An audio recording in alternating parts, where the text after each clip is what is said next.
Chronicles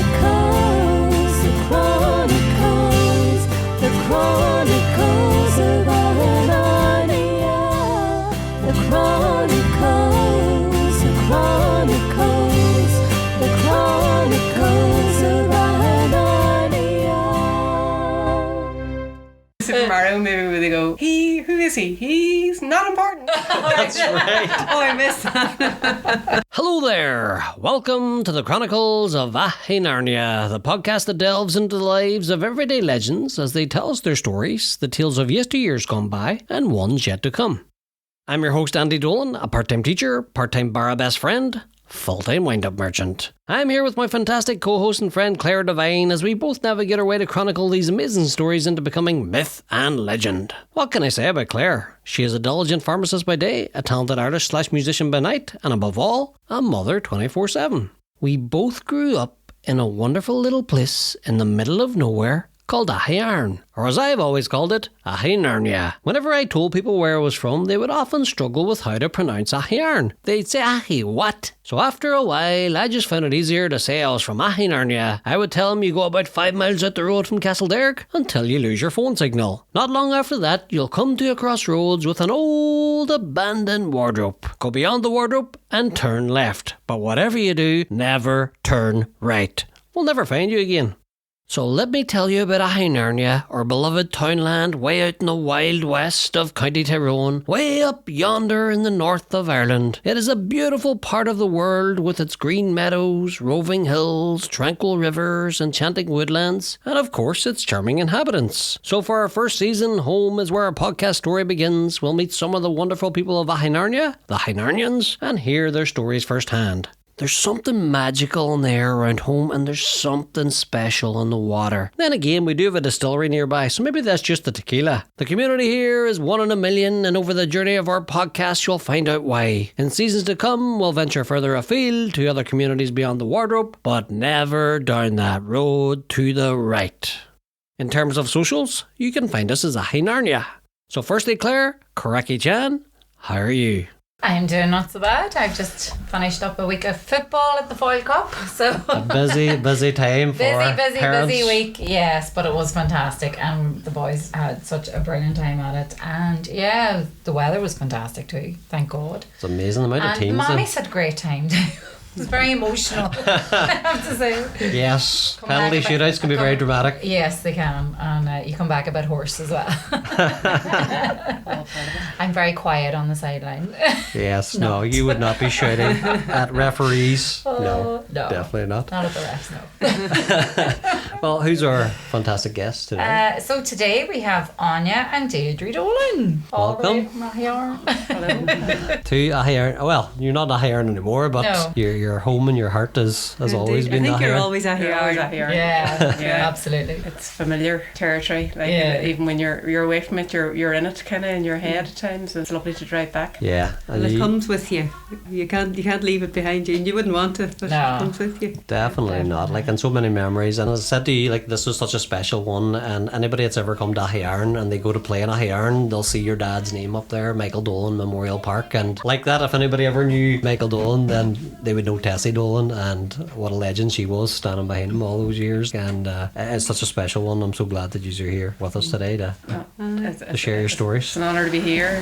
There's a lot of very a great variety of characters around this land here in Aghyaran that you're blessed with here. And obviously none of them would come on, so you're stuck with us. These are humble, very humble. So let's kick this off. Would you tell us of your memories of home, who your family are, and what it was like growing up in Aghyaran? You want to kick off? Your memory's better than mine because you're a bit younger. And, for the record, I am. Yeah, it's on the record. Because we never get that now when we're together. I'm always thought of the older one, but anyway, more mature. I say that it's because I act more mature, but I don't know whether. So memories, I suppose, which are where it doesn't take long to chat about it because there's I suppose different to maybe the last generation with a relatively small family. only under the one roof anyway. There was myself, Anya and Brendan, 3 siblings in the house, which is a big contrast from our mother and father's families, you know. They'd be, what, 8 or 9? Like, Oh, yeah. Like yourselves. Like us, you'd yeah, 10, yeah. 10 yours, and you'd what, 4? 3 siblings.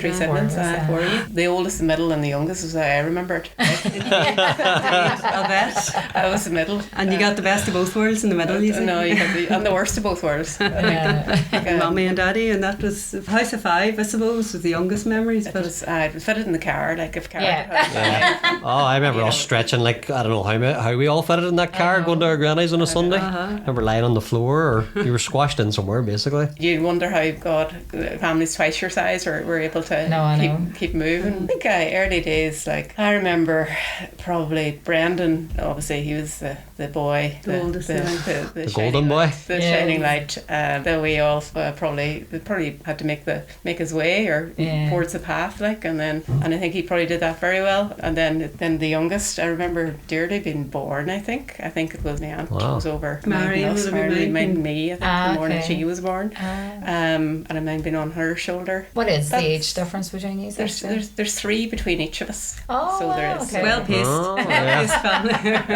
3 between each of us, and I mind growing up with probably siblings will fight. Yeah, right? yeah. That's the memories you have, mainly, Yes, isn't it? yeah. I mind Wim Brenton out to school in the morning, but then I remember you remember the good crack, the messing around and the arguments and the rough and tumble. But I think I'd say he looked like me saying this, will he? But he would have been probably the boy who didn't do any wrong. I think, and he would turn around and probably say the same about us now. But, he probably felt he had the heavier weight to bear. That's He did a bit of Irish dancing too, didn't he, Brendan? He did briefly. Oh, he did. I don't mind that. He did, because I went down with him then too. And you did a bit of Irish I came dancing along too. after. I wouldn't have been the most coordinated of children, and that kind of followed me through my life. I think nobody ever told me, like, but You're constantly walking into things, are you? that kind of thing. But No lasting damage though. Really. well, that's not non-official anyway. But no, it was it was lovely. Your memories when you're that young are very patchy and spattered, and you remember things like flashes of like birthday parties when it was your birthday, and you'd have and all the the party rings and the Tessie, mummy's baking. Mummy was big into it, would have baked a lot, when we were wee. And so buns for the parties, or the wheaten bread kind of was a constant, and the sensory kind of memories you have, the smells and the sounds and the tastes, and Daddy with the lorries, and that either the tractors or the lorries, like big vehicles of some description, and you just used to be mad to get going on them, you'd be wild to go for So I remember he would have had it was like a white Lamborghini tractor. He did. Like this is probably like the only memory I have of your dad. Like I remember him outside your house, and I was just, I don't know, walking along, but he was like, "Oh, do you want to get on the tractor?" And I was like, "This is amazing." And we used to have to beg to get on. We had to beg, our heart was in our mouth, like at the thought of us getting in the tractor. And sure, we used to be in the tractor, surely. There was other tractors before that, right? And they were kind of the open ones, like I think your father would have had one. Oh yeah. Still we used has to it sit out up there. in the in nowadays, like you'd sit up in the wheel, nearly on top of the wheel, and sure, my poor mother's heart was. And you saw no danger at all yourself. And you saw as a no child. danger. And then by the time you're in the Lamborghini, you're probably driving down the field at 10 or 11. Yeah. Like I remember, like Daddy would have took, like you might have been going over the fields, and where like the link box attaches onto the back. He would like, right, you just hold on there, and you just would have been hanging on. And a crowd of you and your link box coming up the road, and I think we would have jumped in with them on your times. So up and down. You probably were conning to go to the bog or somewhere. Where I mind you up with us was up the hill lane. Oh, doing the hay. And we'd be running around the field, kind of doing athletics over the bales, or trying to stick them or whatever, but also getting on top of the trailer, on top of the bales. Yes. And doing the run like on these roads, like on these Z roads. And you're going over like the bumps and it's swaying. But sure, it was great crack. That was the early roller coasters, There was at least one load a day that probably fell with people on top of it, and the people, I mind cousins and like I think Brendan nearly fell off one. But there were, now to be fair, there were great safety measures taken now, because they always would have put the weighest ones in the middle, and you weren't allowed to sit with your legs hanging out unless you were unless you're a bit male or bigger. That was in the full trailer, but then the empty trailer, you were told not to sit at the end of it with your legs dangling dangling down. You had to sit with your back up at the back of it. Yes. That's There was various movements happening as to who Very went where. intricate. Safety home, 3 years of experience. No, Yes. You were the weight bearing. Would you put your children on it now? No. There'd probably be measures taken against you. Wasn't it? I know. This is it. Child in danger. I think it was only about 3 years ago I was on top of one of those. Like, the weather was that good that I was able to bail, like proper square bails, like, and that's... Oh, That's God. good. I think That was- that had kind of gone away for a while. It's all Yeah, around. but when you're at this age now, it's a little bit more scary because you're worried. When you're younger, you just like, oh, this is a good crack, like, just get on. And it was like some of the best memories are up in the fields in the summer when the sun come out at all. Out to go racing up to get it, get working in the fields before the weather would change. But the crack used to be great, hiding and running and jumping and then around. grannies for tea. And Granny was great. It was like a kitchen, like a full-time kitchen nearly, Full service. Full service kitchen is right. And you'd be in, and the amount of I don't know food. how she did it. She feed 5,000. feed 12 men and Yeah. and about 2 Tables, dozen and then the evening now wains, be the almost like the grill with the sausage. Like, I would see Bobby in here with the ones like nephews and nieces and everything. Like, she just doesn't sit down. She just constantly, what do you need? It's just amazing, like, how they actually do it. Tend to. You think about it though, it's all like a kind of a system, right? It's an industry, it's right? They both need each other to Yeah. work and through. Yeah. Like, symbiotic, definitely. It is, And they were other it great was times self-purpose. too. I just been up on the farm in Granny's. That was where you'd be at home and you'd be going about the house. But there was always action and Granny's. You always wanted to get in the tractor. That's because Granny had the Coke and the Jaffa cakes. Well, that's The goodies. and I was going to say we were up helping and collecting eggs out of the hen house, and if you got a Jaffa cake, then sure, fair play. It was all worth it. It was payment for doing your jobs.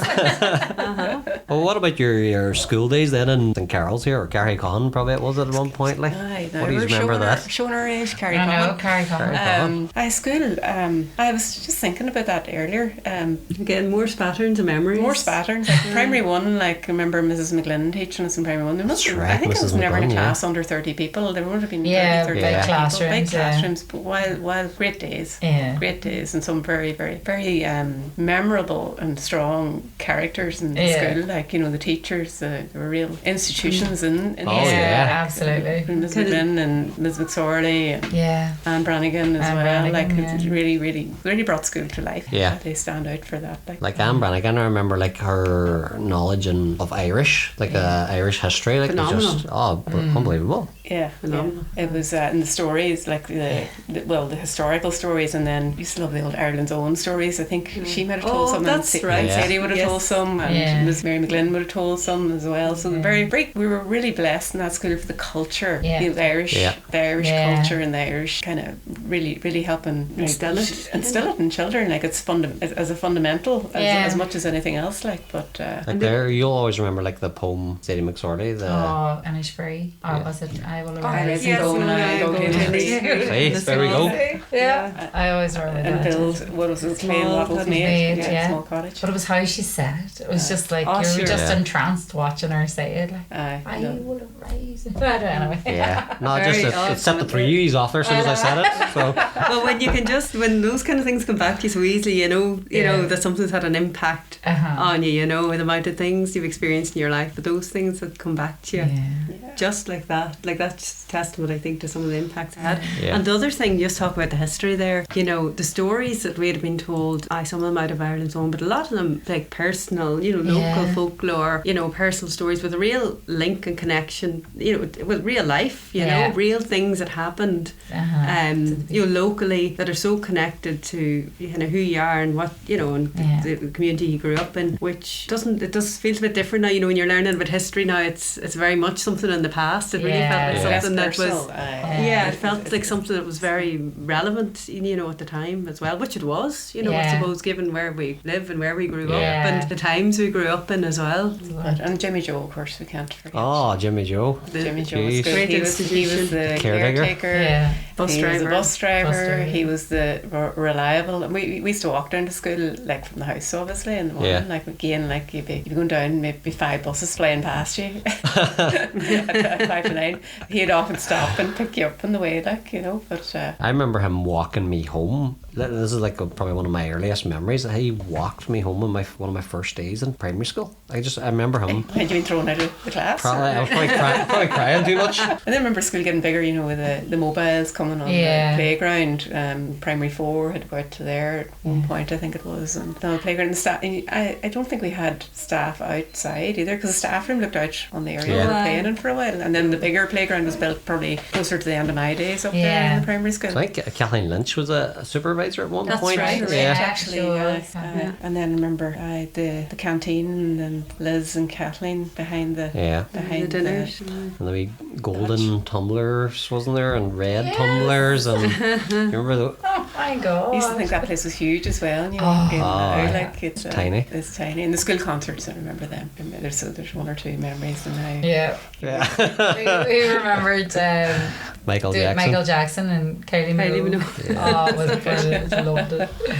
When the parents had to sit through. Yeah. They were great though, I have to say. Now some of the performances now were. I remember ours being an awful lot better now than the ones I watch these days now. I don't know, is that just the lens of time or what? That's called rose tinted glasses. And you were in the receiving end of it. That's true. So you both went to Loretto then after St Carol's then? We did indeed. Big town from rural. Big smoke of Oma. Big difference, isn't it, for any children doing that transition. And there was a big crowd of us the year we went. You went before me, but there was about 9 of us went from Carricahan. Oh right, okay. To So Loretto. a good gang. That first year, yeah. And we were split up into 4, 4 and 1. Wow. And your sister was the one that ended She up was in the the class one. in her own Dominica. And it was That was a bit cruel, wasn't it? It was sure you don't know what way they did the kind of splits at the time, like, you know, probably fairly random too, but I remember that first day, you know, when we were all put into our classes, and even though, you know, the great comfort being there with, you know, people you knew from your old school, but it felt like just a very different place. You know, you went from knowing everybody and everything about everybody, and your parents knew every other parent in the place, you know, and you knew what everybody had essentially in their lunchbox, and then you go to somewhere like this and it was just you know, and even very small. the early raises to get there. Sure, it was a day's work to get there. We Jimmy Joe was again driving the yellow bus that in the morning to get us down. You'll know this as well. To get down. You'd hear it start in the morning, especially in the cold mornings. You'd be starting at about 6:30 or so, and you'd be away. That was kind of your cue to maybe start thinking about getting out of bed. Then he'd be hitting our house probably about 7:20 or so. You'd hear it coming, and then sure, I don't know how many miles that bus used to do in the morning, because it went round. And the amount of people that got on that bus. Picked us up, like you and rushing up on That's the right. Mary bus, Vine and on down to the left, then down Garva. By the time it got to the Connollys and the McGlynn's getting on, I mean, there was no room. Standing room. Oh my god, that's right. It was a very efficient time in public service buses now, I have to say. Yeah. They did a lot with a little. They did. And then Jimmy Joe used to come out, rain, hail or shine, and I mind there was very few mornings he wouldn't chance the bus out on the ice and down by McNabb's corner there. Oh yeah. He used to just get sideways to get round the corner. I tell you, they don't pick drivers like that anymore. No. But there was some skill now. Like I remember, like at McNabb's corner, just you mentioned it, like Eamon Glacken was the bus driver at this point, and we just came around and we had met a lorry coming, and I mean how the bus and the lorry both, and I mean they just tapped each other. That was it. Like I mean, like I was still in the front seat, and I think Adrian Maguire was sitting beside me, but he had already gone back. He was smart enough to go, this was my crasher. He's gone back a seat. He like jumped over and went back a seat, and I was still sitting there frozen, going, this lorry is coming for us. But it's not a good corner to go up sideways off either. Oh, no. You're a bit of a height there. Definitely not. You're tumbling. Those mornings when when you think about it when you're 11, like you're heading out doing that, and then then come back in the evening, be what, half five, like, so I had to give up my very illustrious career in Irish dancing then, because I wasn't getting back in time for Mrs. Rogers. Hello, wasn't happening. It was tragic, really. Now what the world lost. What they lost when you stopped Irish dancing. Now I don't know. And what what when you went on what A levels then did you veer off into or? I did. What did I do? I did history, biology, maths. So a bit of a mix. Probably, obviously, keeping all my options open. You did. I went down. I was more the what they call me humanities route. I did sociology, religious studies, and English literature. Oh, and I did not want to do English literature. Somebody forced you. I kind of got talked into it because I kind of did, all right in the GCSEs and it. And I said, I quite like English. I don't mind it, but God, I don't like reading at all. And it's kind of fundamental to do an English literature. You have to read a book. These days you'd have ChatGPT or something to do it for you.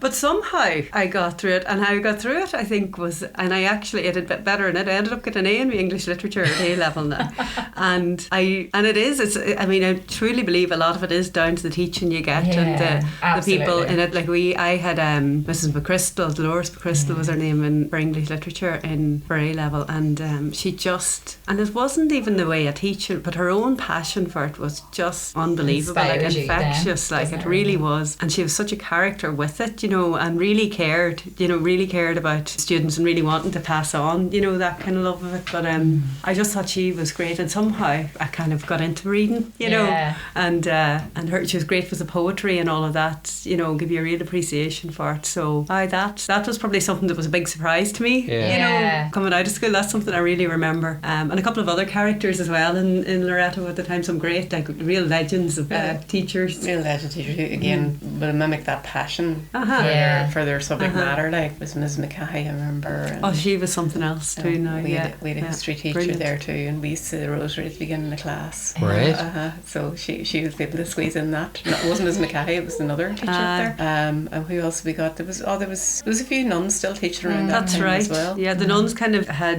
faded out now in my time there. Sister Anne was headmistress or the principal when I arrived, but there weren't too many around now at that time. Maybe one or two that then very quickly. Yeah. So I suppose it's that move to secular really, that it's now kind of complete almost with it being Loreto. But I'm sure the ethos still remains. I think so. Yeah, still very popular anyway. Well, it's a central kind of choice, isn't it? Yeah, it seems to be. And then from there, you went off to university.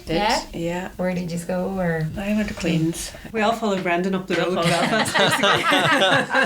He was having so good. He said, well, we don't want to miss out. I think that was a thread through childhood. There was like anything he can do, we can do. So we used to he'd go away with Daddy in the lorry, so we'd have to get to go with Daddy in the lorry. And of course they'd be like, back in those days, no, you can't go. And I remember hiding in his room one night, and Daddy was going to Mayo that morning, 4 a.m, and I hid that night because I knew Daddy was going to come in to get Brendan, and I popped out. I want to go too. No, you can't go.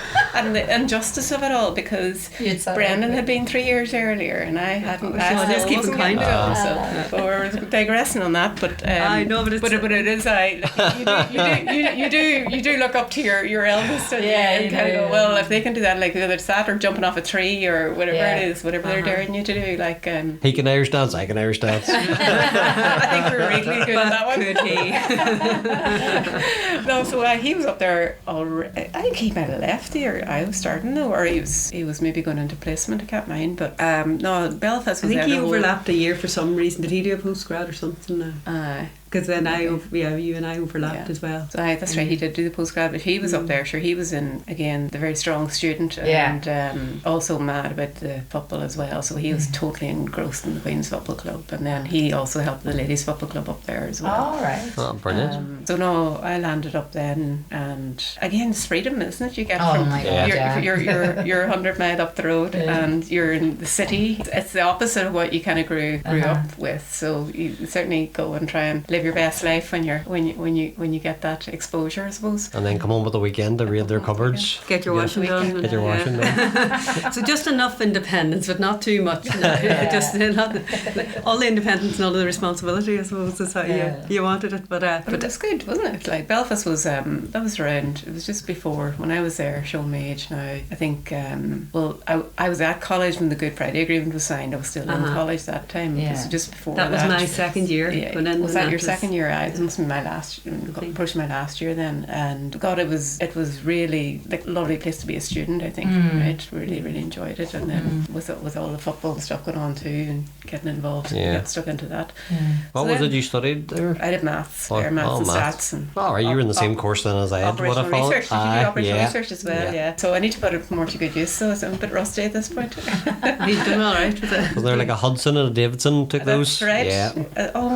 God, and there was a Dr. Cran, I think, and Dr. Calvert. McMaster's and Armitage and all those ones are brilliant lecturers. Oh, they were. They were. Yeah. The problem was they used to have their classes in the mornings. Yes. 9 to 12. Yes. 9 to 12 or 9 to 1. Like I remember there was always like a team of myself and Sean O'Hagan and another fellow, Gareth O'Neill, the three of us. If we would make sure if somebody went to one lecture, we would go to the next one. So we kind of rotated. So we always had notes. Teamwork. That's called teamwork.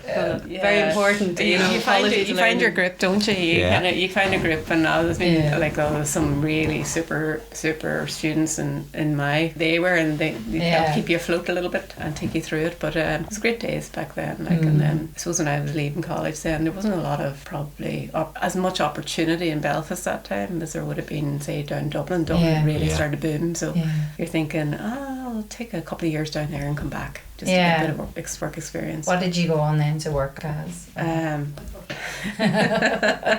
What did I do? Worked on your social skills. And Still a work in progress.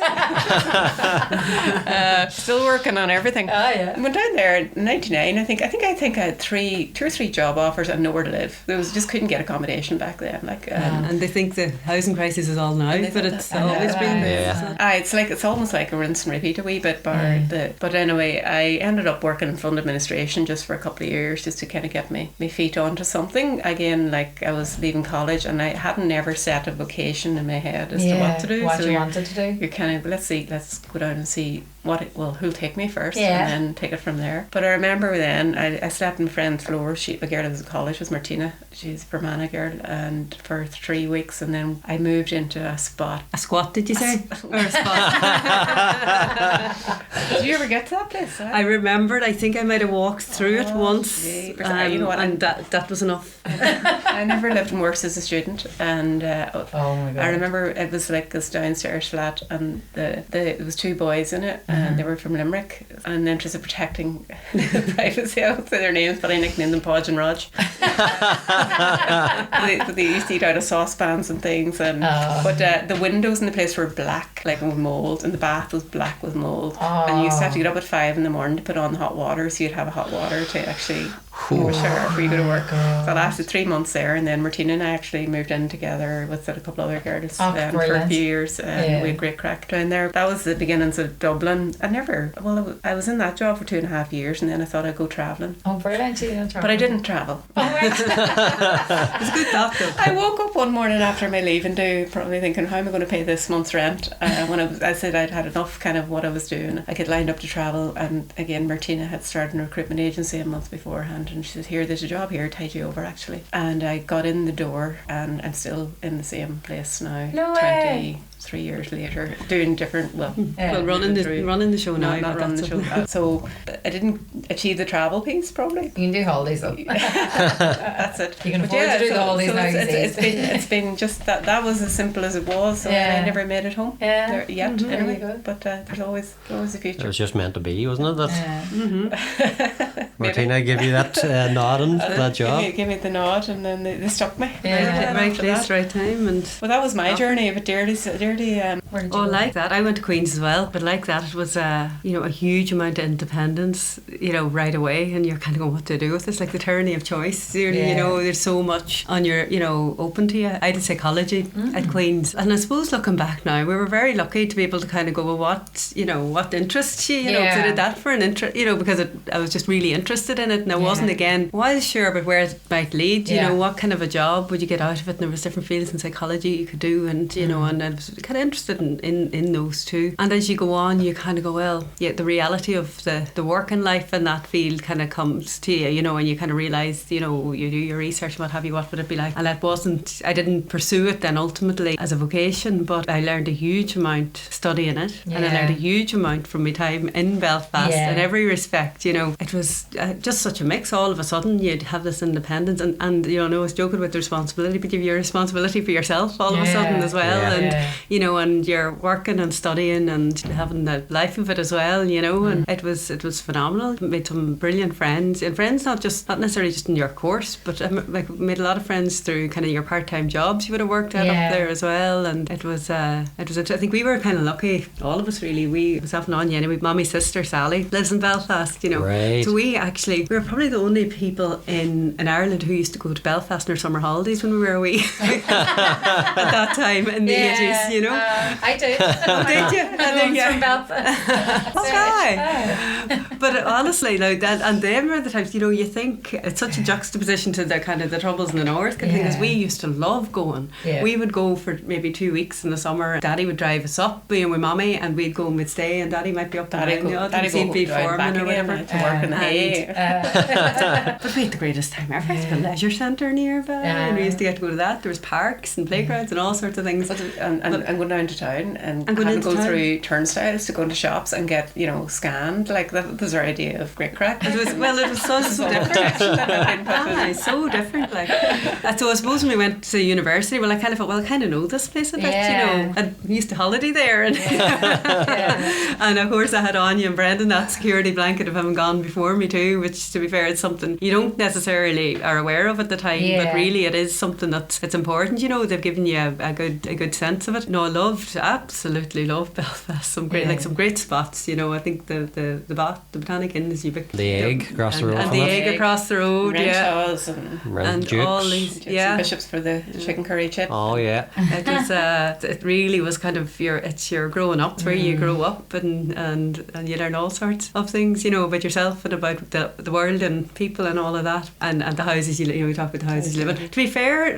the standard was pretty good. Now I think the most we got to, there was 9 of us at a point, with your sister now living in a house in Stramillis Road, myself, Dominic, and a load of ones, and there was a load of part-time tenants there as well, Áine, for the summer, wasn't there? There was summer months when you're, you know, working hard, so we all would have had jobs going through college as well, right? So I think I had a job since about 14 in Castledare, like, do you remember? I think we all used to work in the Dergara washing dishes. I was in school then, first year, but then up there, you were in the Welly Park, I was in the Welly Park, and it was in the French Village Bakery or whatever it was. I was in the Empire before that. I have to say the jobs up there gave you some education, actually. Oh, completely. The University of Life and all the things you would have seen, been exposed to, experienced, had to deal with, like on the customer facing end, like but the crack was 90, like you wouldn't swap that out, really. No, it's part of it. It's really like they talk about this university life, like or college or whatever it is, and you do learn. You have to grow up, and you have to learn, and it gives you a bit of confidence, or a bit of maybe bravery, or maybe allows you to indulge in your stupidity. Maybe that's the other thing it does. Foolhardiness, but it was good, and gives, like I say, the confidence to give me kind of the opportunity. And like I went to America then a summer, to New Jersey, and worked through the same kind of jobs, you know.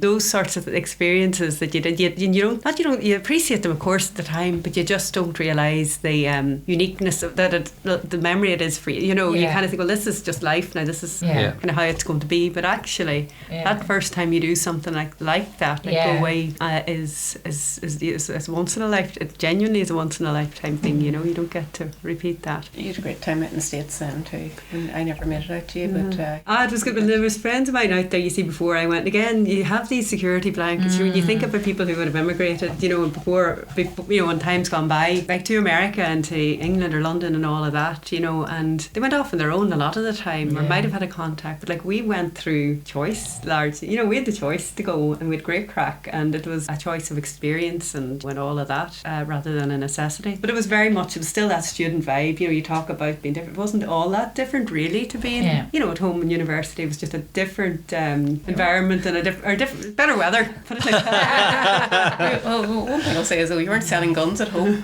I'm sure I wasn't. And just to clarify, clarify now. Actually, I better just clarify that now for your listeners. Yes, please do. I spent a short stint working in a law enforcement supply shop now when I was in New Jersey. I just think is what Áine's referring to. And that was interesting. I thought you were doing gun running here, not here. I didn't tell them back home now just in case I got extra jobs. No vacancies. So that was interesting as and of itself. say that, you know, yeah. it really was an experience. It was an experience, and we got to go out then to a range. You know, we got to go to this shooting range and try all these different kind of what would you call them, weaponries or hardware, or you know. We're talking full on machine guns or pistols or. But that would my memory be fuzzy now about the specifics, you know, around it. I'm picturing you with one on each arm, just. But you know that you ever see that, you know, they have the watermelon kind of thing or the big bottle of you know. Right. So again, just one of them things that you took in your stride, thinking this is, you know, that sounds like a bit of fun. Yeah. So, and but no, it's not something, I suppose, not opportunities that come your way every day, I suppose, when you think back on it.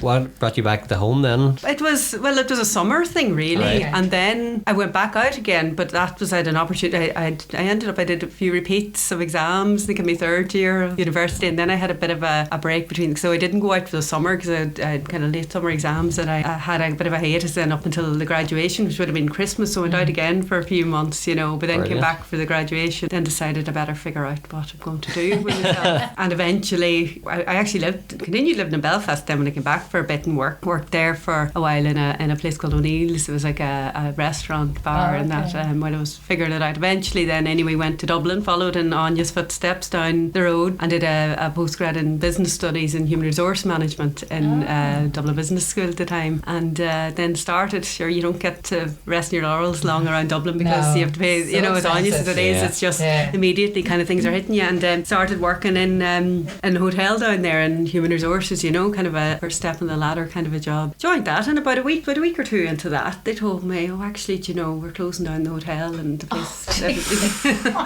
So, and it was big news. You know, at the time, it was one of the big hotels in Dublin. It was the Berkeley Court Hotel. You know, would have been very kind of an institution in the place. But anyway, that all kind of worked out. Well, again, you think these things sound like a disaster at the time, but I mean, from a work perspective, from a career perspective, we started getting a lot of experience very quickly in an environment where, you know, a business environment where things are changing, you know, and that kind of stood to me, you know, really, really good. Went on then, continued working with the juries group, with Juries Inns then for another, I suppose in total, maybe I was there in 8 or 9 years all in, including the hotel at the start. So it ended up being a good job, good journey, you know, worked in moved over to the corporate kind of side of things after that hotel closed. Yeah, I was doing all sorts then in HR across the group, and it was growing. It went straight from something that was closing down to something that was kind of growing kind of very fast. That was an exciting and an interesting time to be involved in it, you know. So that brought me that far. It only brought you didn't go any further north though, you went further south. I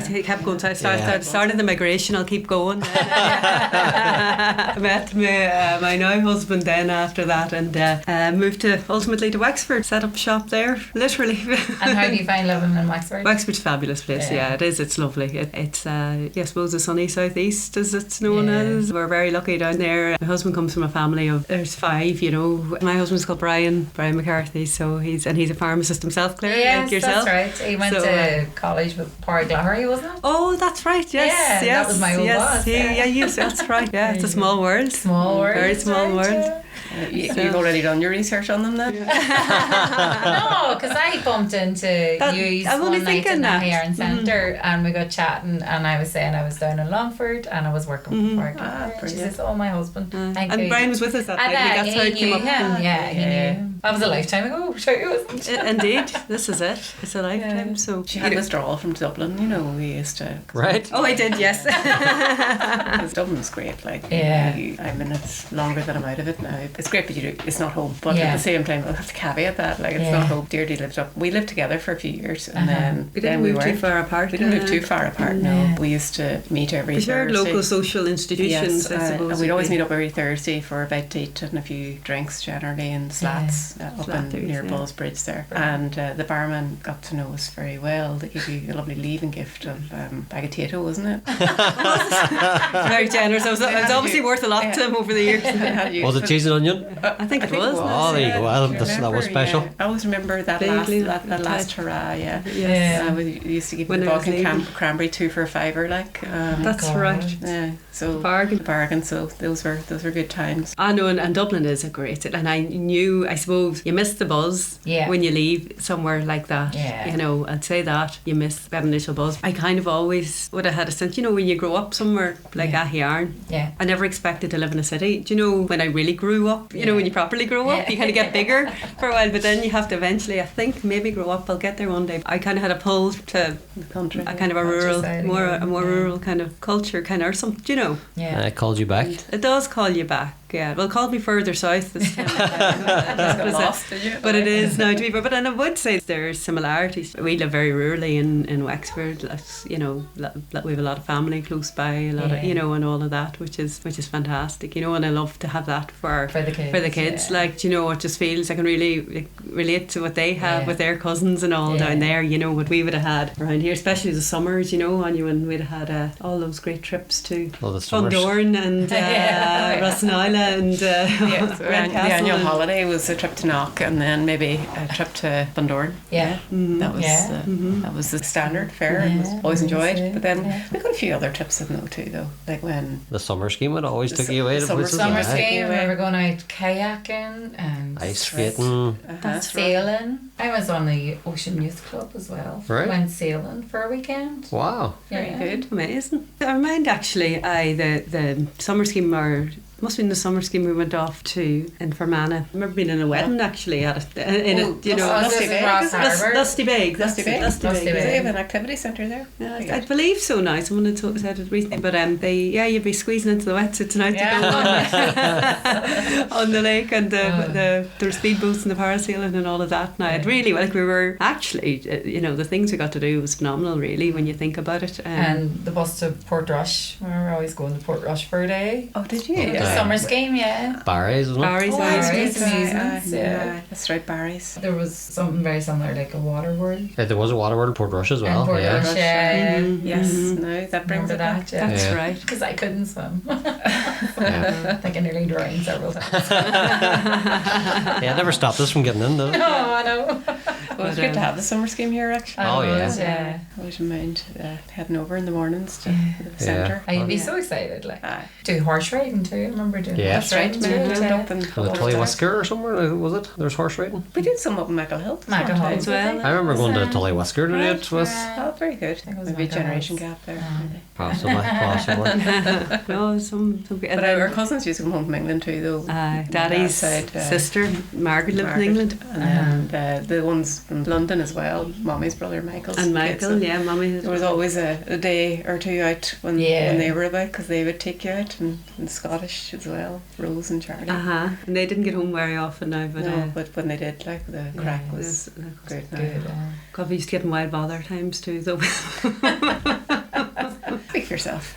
Well, actually, now we don't have Mommy here to verify the story, but when the cousins were home, you were chatting with this, Áine, there, our Scottish cousins. My mommy's sister Rose lived in Scotland, her twin sister, and they were all over. Now, they wouldn't have seen each other in long because they didn't get to, you know, there wasn't the Ryanair jumping the flight back and forth like there would be now, but so they were over in what year, Áine? It was 87. No, they were over a couple of times. They were over in 87, then they were over again in 90 or 91. They were over before Daddy died, because my Daddy. 87. Wild excitement, because we got a caravan and everything out the front, you know, so they could everybody could sleep in all the wains, got to sleep in the caravan.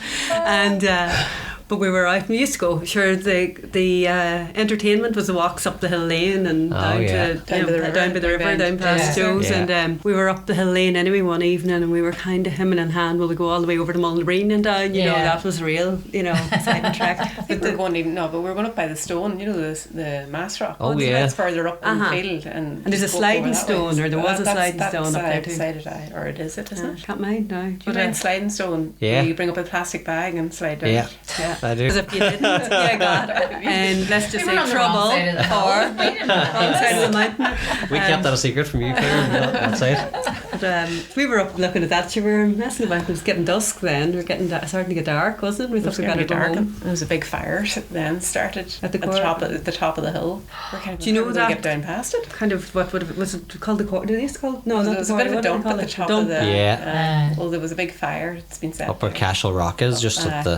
And sure, our ones could see it from our house. And we hadn't come home. And we were in behind it in the field, you know. So we were really going to have to walk the way around Mulnabreen to get home, or we had to find out how we'd dodge around the field. And there was bulls and fields. Horses and other things. You couldn't walk over that part of the lane because the fire had come right out across it. Jeez. But anyway, we got home. Oh God, we nearly were going back to the fire. I tell you, we never got home. The worry and stress I'm sure your mum was going through. Well, I think she had us all dead and buried and couldn't believe that it happened. Because we were more in trouble for getting the cousins. Yeah, that's what I mean. If we nearly got them killed, I'd say, yeah. What about you, Áine, and your husband? Can you tell us a bit about him and Connor? My husband's a Cork man, so he's in mourning. He's having a tough time at the moment. House private, yeah. House private. He's I met him in Dublin, God, what year? About 13 years ago maybe? No, I don't know, 2012, I can't count. But he'd only been up in Dublin a couple of weeks himself, about a month working at that point, and I just ran into him one evening at Christmas in Cassidy's, I think it was, just before Christmas. After much of his insistence, he got my number, and that was took it from there. No, so we've stuck in Dublin. I'm not going any further south. He's not going any further north. That said, though, as he's say maturing, he does, like, he came up here himself, I think, a couple of weeks ago, a night before we were due up, and stayed in Mommy's house there, and he's like, oh, it's actually really nice here, I could live here. There you go. Nothing to do with the fact he was on his own, no wife and child with him at all. The oasis of peace. A night of peace. Tranquility. So you never know, we've another few years to work on him. So he's Cork. So so it's like we've no family close to us really. Our Deirdre's actually the closest, probably an hour and a bit down the road, and then Brendan's in London. So it's still, with the roads these days, like, you know, it's still touching distance of here. So it's nice to, I think, as you get older, the attachment, whatever attachment you think is kind of diluted as you're doing things, it starts to come back stronger again. You know, kind of there's a resonance there with it. Just brings back floods of memories just anytime you're back here. Maybe as life moves on, you start it comes in that circular loop. But no, so you never know. It's funny. I was like walking yesterday and I was chatting to Jared Brown over there, like, and I was saying about coming back to home, and he was saying about, he was talking to this fella from Oma. He was 72, lived around the world, and he came back and he was saying, why did you come back? And the man had quoted this line about how elephants, like, always go back to the place that they were born in before they die.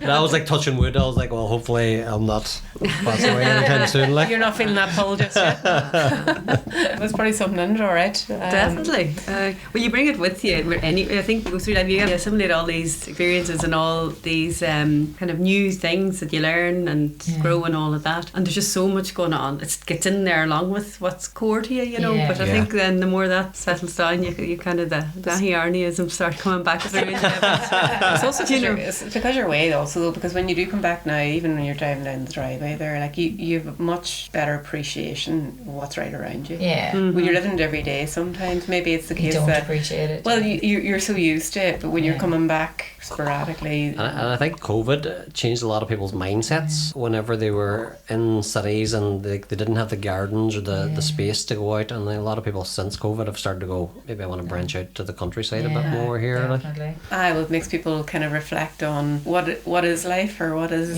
how do I want to spend my time. As they had to, everyone was forced to kind of take a pause or slow and think about that, because it was such a pivotal point, I think, in people's lives, right? Because nothing has ever, although things have started to normalise or have normalised to an extent, going through that experience, I think it's kind of changes the fingerprint of because I definitely don't think it's back to normal how it used to be. It's not a bad thing either. I don't know if it'll ever be that way again, you know, to be honest. No, I got you, like, spending time with your family, thinking about your family, and even Zooms and things that brought people closer together, like even though you were far away. It forced you to be innovative. Yeah, it did. How do I work this thing? Exactly. It educated a whole generation of parents and grandparents in technology. It did actually, so it was definitely. Well, like as I said to you at the start of this about your dad, and anybody that comes to Aghyaran and plays in Aghyaran, like his name is down on that pitch, and it's such a special honour. But like what he did for the club, and I'm going to try and go through some of these, and there's a lot of stuff here because he did so much for this club. So feel free to jump in at any point if this is kind of like the history of Michael Dolan and the club, of what I've gathered here from all the parish books, and it's amazing like what I've got here. So Michael Dolan was a player from 1956 to 1986, so 30 years. He was there right from the beginning when the club formed. When he played, the opposition players and many a referee knew they were in for a tough game, but after the dust was settled, he was always the first person to shake your hand. The battle's over, let's talk about it. There's also the stories about the minibus. 1961, when Down won the All-Ireland for the second successive year, he was driving people down to Dublin on the Saturday night, came back up, got another load, took them down on the Sunday to go watch this game. He also took people to Mass, picked people up to go to Mass and dances in this minibus. 1964, there was a game he played against Patrick in the Michael Duff Cup. He broke an ankle jumping over a ditch just to get into the football field. He didn't even know it at the time. It was broke. He played the full match. Yeah, he had a match to play. My goodness. He was the top scorer that day. What? They said his ankle. What does that say about the rest of the full forward line? They said his ankle was so swollen by half time that he was barely able to get his boot back on. And I just thought that's just somebody just loved playing football and nothing was going to stop him from playing. 65, they won the West Tyrone Intermediate League playing right half back, and then in 1969 they won the West Tyrone Intermediate League again. This time he was playing full forward and three of his brothers were on the team with him. After that then 1970s when he got married to your mum so she was on the scene somewhere in the background here. She was, I think now she was often I believe a passenger in the minibus for a lot of those.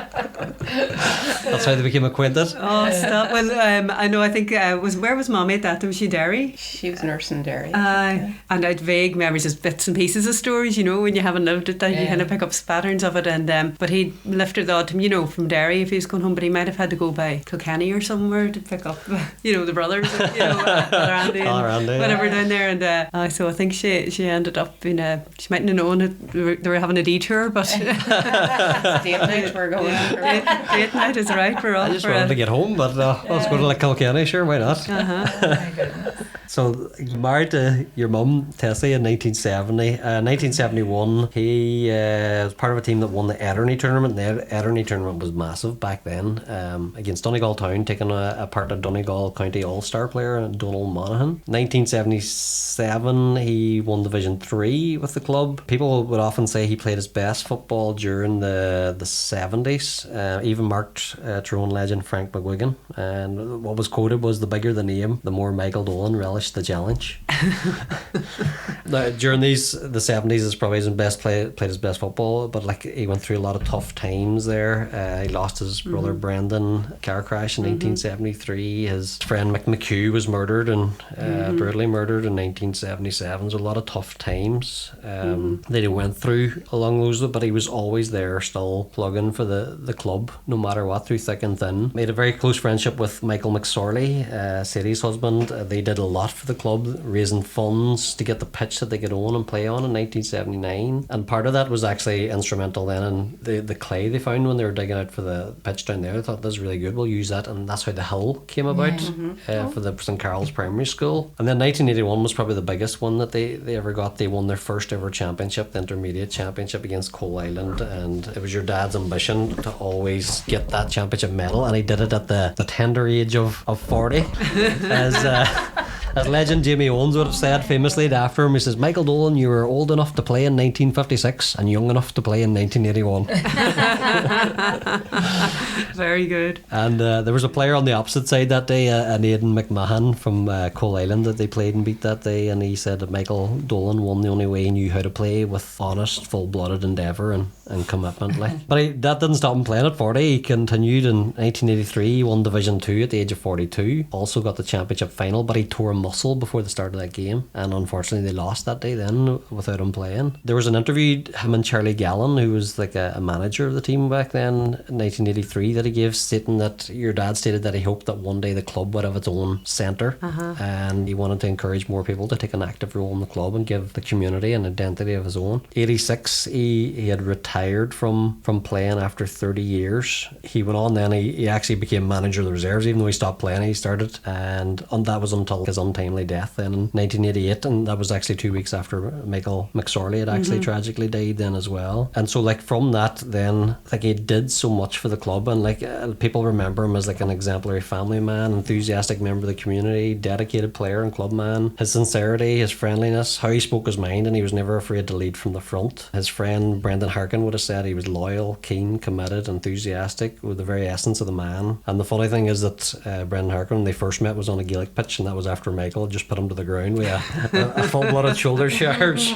But he cut the grass, he lined it out, he put up the flags, he trained, he played in it, he got the minibus to collect everybody, and what he did for the club was why so many people appreciate it, and you can understand why his name's down there on the pitch. Like a small circle of his special friends came up with the idea of purchasing the pitch and dedicating in his honour. And I was trying to find out who made the gates down there, and I think it was Charlie McSorley, and he's passed away now, but I'm nearly sure that's who it was that actually made those. So that all came about then in 1990. They renamed the pitch the Michael Dolan Memorial Park, and there was a special game on Easter Monday, 16th April, Easter Monday, attended by Bishop Edward Daly. There was adverse weather conditions. That's one way of putting it. Adverse. You were there that day. Remember that? Actually, I had big memories of being there myself. Yeah. You would have been, I'm sure. Yeah. It was the rain was just horrendous. Pelting down. We were under cover. I remember Bishop Daly and Peter Quinn. And you're talking those days before the stand and. I long for a stand. Yeah. There was a makeshift kind of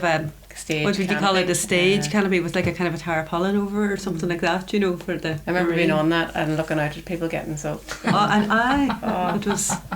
It's immensely humbling, isn't it? I know he would be immensely humbled. Like he probably would have ran out of the room here and all of that. Like, you know, just the type he is. But it is immensely humbling just to hear it. It's a mixture of pride and kind of tangible sadness, and sadness that is what it is. Look, he clearly. There's so many other people other than Deirdre and me who can talk about him so well because we were children. They experienced him day to day on these activities, whereas we have heard a lot about him. We would have seen a bit too. We went to a match with him every Sunday and would have seen him play or would have been standing beside him or whatever, like, you know, or been on the pitch side nearly, you know. Remember those, some very vivid memories of all of that. But in terms of, you know, the cut and thrust of the interactions with his peers, you know, his friends who we would know from around here, the Patsy Conleys and Jared Devines and Charlie Gallons, Moss Brothers and all this, spoke so warmly. And you called out Mickey McSorley there. I mean, talk about a clubman, and Sadie of course as well. I wonder, was Sadie the first female chairwoman in Ireland of a club maybe? She was a chairwoman back in the 80s. So it was such a village. There was so many really, I suppose what you call, those were remarkable people in their own right. Remarkable characters, individuals who came together to make all of that, and Daddy was one of those perhaps. But there is Mickey, Sadie, too many to mention. I don't want to start names because I will miss someone. But they came into my head because I do remember when you talk about the centre being built, I remember Daddy and Mickey would have driven round the country together, selling down tickets. to Cork. They used to drive, they've done the 32 counties and I mind the sheets of lines in our house, and there'd be I think it might have been, was it 1 to 100 maybe in a sheet, or I don't know, maybe they got 200 in a sheet, I can't mind, I have a bit of a fuzzy memory on that, but there was a big sheet and people would buy the lines, right? And we would be sitting cutting the lines. That's right. I mean, sitting on the front room and the floor, and all these foreign places, and names and addresses on down to Cork and back up again, like selling the lines. But the J is like that, and that's the one thing you see. You go to any match now, or you go to anybody who called the door here, you know, for tickets. People are buying them because they're being bought back. People are that's so true, so open and supporting. Like that's the one, and you know, maybe intangible, maybe it is, but it's the one thing that grounds the GA, I suppose, is that common purpose. purpose of being there and of being so community focused and together we're stronger. Together we're stronger. And I think over in centre there's a lovely quote on the wall, which I'll mess up now if I try and say it, but it's about creating something that lives beyond you. Essentially, is the essence of it, right? And that's so important. And that, I think Daddy'd be very proud of that the club foundations and indeed he was 15 when it was founded, so there was other key adults in the room. There was a number of them that actually set up the club and founded it, but the fact that he made a contribution to it is fantastic, as have so many, and as have so many since. It can't live on without that, without people actually putting their shoulder to the wheel, and there's much more effort goes into it than maybe is realised for something what you see on the output, a bit like a podcast really. It seems so seamless at the back end, but there's a lot of I suppose effort will go in at the front end on that to make sure it all pulls in the right direction. So it's film on the cutting floor. But even like your mum, she was there in the background of all this, and even yourselves there, you're talking about cutting up those raffle lines, so she had a full-time job. And where was she nursing in at that? Was she still in Derry or? No, she had her hands full after Deirdre I was born.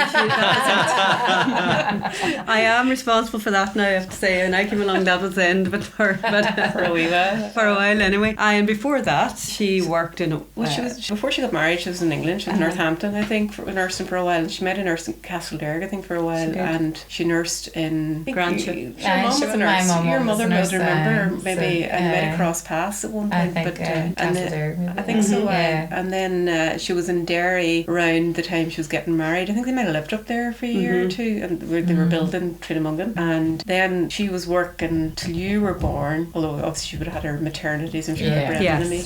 And then she didn't work again until after Daddy died. She had to go back then, but that by was necessity. Right. And that was busy, like at home. I know it was me, okay, but it wasn't all me. But there was no problem. But there was Daddy, like Daddy was, and again it's funny, not funny, but it's just lovely to hear all of what you've just, a tribute essentially, those kind of achievements and all he had, and so much of that was outside of the, it wasn't what was going on under our roof, but you got the bags of dirty jerseys of Mum and and all of that, and all that work that you talked about goes on in the background to kind of keeping having a club, and it wasn't something else that was being done, it was part of life. It wasn't like another job to be done or another activity to kind of engage in. It was part of the life. It's just your core to what you were doing, and that's the best thing. That's the great thing about the GA, and particularly about that GA and Aghyaran and the community that it really feeds that whole community spirit, I think. But I was going somewhere with that about Mommy. And just having to give up work because you were giving up work and that, and but she was there, and they often talk about how people can get on and do and be successful in what they do, and Mommy was there at home, shoulder to the wheel, as well, supporting and as I say, washing the jerseys and those sorts of things, and there was one more thing I had read. There was a game that AghyNarnia had against Carrickmore but it was an All-Ireland final day, and they were going to miss the All-Ireland final, so your dad invited them all, this whole team, to your house to have tea and watch the match. House, I think was it in Granny's house? Oh God, it could be ours. Could have been ours too. I may have been up in Granny's one night. It might have been after the championship final or something. The team all lined up, but you might be right. Actually. Well, that's I just what I read. Like it was the All Ireland final, so you're talking probably maybe a 3:30 game there. Like, and that would have been right. I'm having a picture of like your house just full of all these Carrickmore players, and your mum running around making tea for everybody. See, Mum thrived on that. Like she was. She never was one for kind of the limelight at all. Like, whereas what I think anyway, and maybe we don't know we think we know our parents, but other people know your parents in a different lens maybe. But I think she got a lot out of kind of being that support, playing that support role, which again is needed for the other role to work. Then it's absolutely essential. And look, sure, she was she loved the tea and the sandwiches and the bun making and like feeding. She's a feeder, like we used to call her Tesco.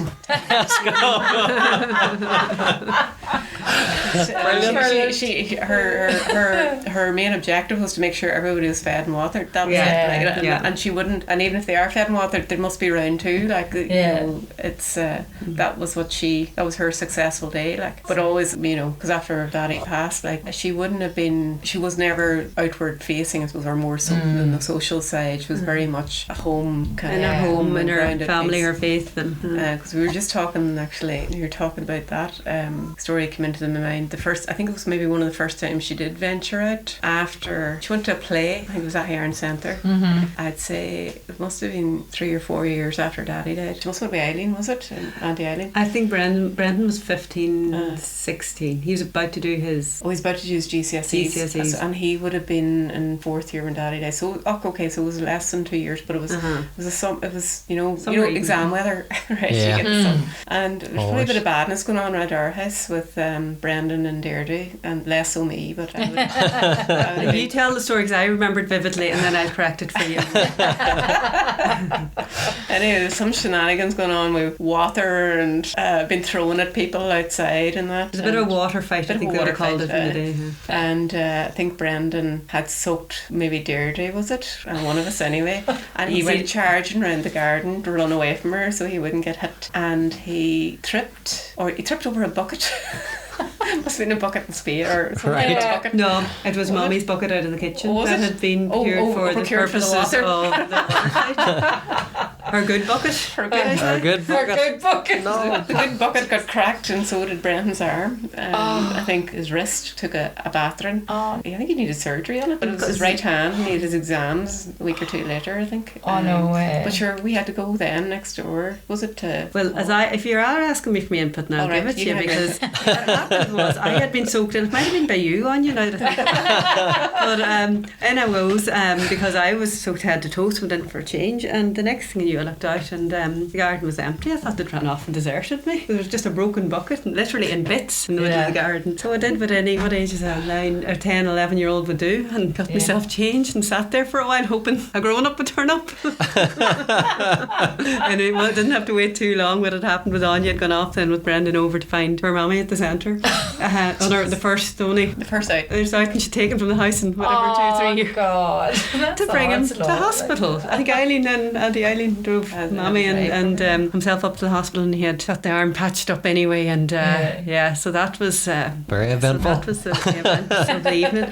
But in all seriousness though, I mean, Mommy just didn't have a wild interest in being out and big into supporting local events and all of that. I suppose like Daddy was her life as well. That was the way it was, and their life together was her life. And after that, we were it. Whatever she had to do to keep the show on the road. And that's literally it. Keep the show on the road, and did a lot to do that. Went back to nursing, had to retrain, did an awful lot, and while dealing with her own grief, no doubt. Which wasn't that's something that you're still having to live a life of your grief, and then still tend to 3 kids, and then turn up and their grief too, obviously. And I'd say even like attending that event that day and for the park being named, like it was tough on her that day. I think she found that tough actually. In later years, we were chatting about it. It's kind of a little still it was always a bit surreal or a bit of a dream. She always thought she was in a dream for a while now, but it was. Yeah, when I was looking at the photographs I'd printed off, I was just like, that must have been a really difficult day for her and for yourselves, no doubt. Yeah. See, you're young. I was 9 when Daddy died, only just because he died 2 days after my 9th birthday, and but like you don't, when you're that age, everything's kind of new to you, so nothing's particularly unusual to you. Not that usually you do, your father dies, whatever, but it was like another life event, and you don't realise the significance maybe or the impact or any of that until much later, I'd say. Your life kind of, like, life definitely takes a different route, when things like that happen, but at the same time it doesn't stop, it just you have I know keep it keeps going. You expect kind of when big events like that, and I think that maybe Mama would have been a bit like, I kind of feel, well, the world just kind of stopped all of a sudden, or life has stopped, but actually everything keeps going on around you, and then you just have to join back in again. Yeah, get with some it. stage. Like it was a massive tribute to your dad and your mum, like to have that event there. Like Absolutely. And even like when I was looking through the team, it was Tyrone played Donegal that day in a challenge match, and you had local like Kieran McGarvey, obviously the Aghyaran legend of Tyrone, but you had Peter Canavan, John Lynch from the town, Plunkett Donaghy, and the Donegal team they played had a lot of players that went on and won the Sam Maguire 2 years later, like Donald Reid, Anthony Malloy, Martin McHugh, Luke Gavigan, Manus Boyle, and they even brought in one of Ulster's finest referees at the time was Damien Campbell of Tempo and Fermanagh, and as I said, Bishop Edward Daly was there as well. Like it was hugely what a lovely honour for Dad, but what a lovely thing for the club to do. It's hard to describe. And the weather didn't put anybody off. No, it didn't, funny enough. But, kind of we might have spent half that match indoors maybe. I think we did actually. I remember looking out at it from inside. That's one of the memories I have, very few, but I remember being up, I remember the rain, I remember the photographs, and then being inside a bit. But that's the thing about the GA though, isn't it? And I think that things you've described with Daddy really just epitomises that. It kind of personifies it. And again, I suppose we were reminded, I was anyway there when Mommy died 2 years ago. You don't forget, but you just don't maybe notice it all the time. Something switches on, like just people just get into a mode or take a role and just are there to support and help and do whatever's in front of them that needs to be done to carry a family or people through those hard times. That's something I think that is just, it's so unique. It's testament to the people that are there in the good times, but equally as much in the tough times. And there's been loads to celebrate like as well over the year, you know what I mean, like, and maybe it's that combination maybe of both that makes it such a tight 35 years on though from Daddy, like there was that thread from Daddy dying to Mummy dying, and so strong the community support, like that turned out, and the people we met in the house who'd pulled those threads together, and even the school were all out along the road when Mum went past, like, and that was back from the days Daddy was involved in helping build the playground. Those it's unreal how you don't forget all that communities remember that the thoughtfulness is just, it's so overwhelming, like to think it's just such a testament to the integrity of people, like, or the character that we have. It's actually a good description used there about the thread. It's like it's sewed the whole community together basically. Well, like instrumental then, part of your own history from your own family then was the formation of the ladies team, which unofficially formed around late 92-93 and then officially got off the ground running in 1994. So like, what's your memories of the Aghyaran Ladies being there from the beginning? Anya's going to remember an awful lot more about this. I'd say she was like, she had a mission in mind. I remember being there putting the page up in the centre for sign up if you're interested, with her. But you fair memory on you, because even I sometimes have to think back at the dates, because I remember that there was the unofficial and the official.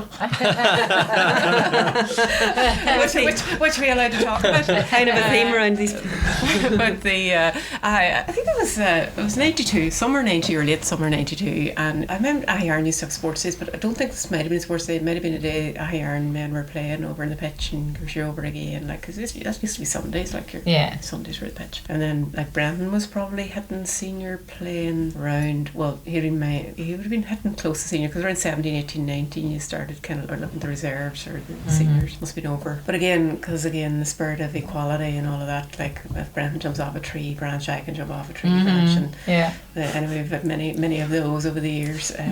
So why can't we have a ladies football club? So I think like that was in my head, and I'm sure it was probably in other people's heads as well, but it was literally an A4 piece of paper. I think I don't even know if we wrote it out or typed out at the top of it, if anyone's interested in playing ladies GLA football, could you please sign up here, because you want to know if you're going to have the numbers. Absolutely. We wouldn't have a clue what we were kicking off, but look, you're not going to make it work unless you know there's an interest. So me and you must have went into the centre then, stuck that up above the phone, or was near the phone, by the payphone. And do you know what was on it, and I've only minded now, is it wasn't, I remember having the debate go, because there would have been a bit of camogie years ago in Aghyaran. There was camogie back, I think, in the Rants would have played on, and then there was camogie more recent to that, but we'd have been slightly young. I remember kind of they were starting it off, and would it ever really kind of take off again, but I remember having that debate, would they want to play camogie or football, and I think on that page you had, if you're interested in camogie or football, put your name down either. Than me. It's funny, it's only come back to me now, and because I remember that, and there was an awful lot more interested in football and some interested in both or whatever, so football it was then. So then I think we got I was like, this is looking interesting, there's a few names down here, and again, old age and mind's blurry and all of that, but I do have a memory that I think it was one night, maybe a few weeks later, in the centre one evening, and I remember the electric had gone out, or it was dark or something. Right. But I remember there was a few of us, I think we must have put up another notice, because that was how we communicated back in those days. Yeah. No Facebook. We're going to have Áine was here. Anybody interested, turn up whatever, Friday at 7 or whatever it was. I have a vision of it being really dark, and I remember a few heads who turned up. I remember you would have been there, obviously, Geraldine. Caroline Dolan. Who has just kept the whole show on the road since, like. And some of your sisters, I'd say. Some of your sisters definitely there. Pauline, I think, definitely. Dominica. Yeah. Were you there, Claire? I am trying to remember. I think I did. I played for a while, but like only for maybe 2 or 3 months. There's a lot of people gave it a go for a bit. Which is fair enough. I think the McMenamin girls, I think Linda was there and Diane, weren't they? And we had a bit of a meeting. And then the next time I remember us meeting must have been late in November, and I remember we asked Kieran McGarvey to come and kind of give a bit of shape on us. Put a bit of shape on us, basically. Yeah. And I do remember him talking, and I remember we did a bit of hand passing of a ball in the hall, like. So this is late 92, and then in 90 I think John Penrose then must have put his hand up to manage us, because we must have put up another notice for him. Take an audition. I can't right remember how we got the management in place, and then in 93 we did a lot of training. No, we weren't in the league, we hadn't joined, we weren't official at all, but it was about our figuring out how do you do this, because when you think about it, we had not, none of us I think had any football experience, and you're starting this with 15, 16, 17 year olds who had never really kicked a ball, so we had to whip us into a bit of shape to show up on a football pitch. But we did have a challenge. I think it was that year, 93, up in Aghyaran, the first match we ever played, and it was May time, and the hailstones were battering off us. That sounds like May, alright. In Ireland it does, alright. Oh sure, we got hammered, like, but it was great to be out, and it was on a pitch, like, and I remember the midfielder, actually the girl called Anne Monaghan in the Adderley team, charging up the field, and you hear the roar. It was the roar. I wouldn't call her like Navratilova in tennis, but you know how you just hear this like kind of war cry coming up the pitch. But you couldn't even know what way of the pitch you were facing. The weather was that bad. I think Caroline Dolan might have went up the wrong way after half time of the ball after we switched sides. But it was good crack now. And then we joined the official LGFA then, and we're in the league in 94. And we had a minor team and a senior team. Right. That's right, yeah. Because it was a good crowd, and some of us were crossing both, because even now, like, you have that. And I mind we played our first match Donaghmore, maybe in Aghyaran, and our second match was away, and I think our third match was Castlederg in Aghyaran. The crowd that turned out for that, now you wouldn't have got it at an Oasis concert. Exaggerating a bit, like, it was a day in May, and the sun was a Saturday evening in May, and the sun was shining. The midges were out in full force. We were going to get beat, because Castlederg had been running, I think, a couple of years, and their players were all older as well, and they weren't old, but they were older than we were. Was that up at the pitch in Frochla? No, we would have played up there, I think, the following, or later in the year, the following year. But I remember being out here. I remember the sun shining. I was doing A levels that year, and I had played half back. I don't know if it was a half back or midfield that day, I can't mind, but I went through all the numbers till I was on the subs bench anyway.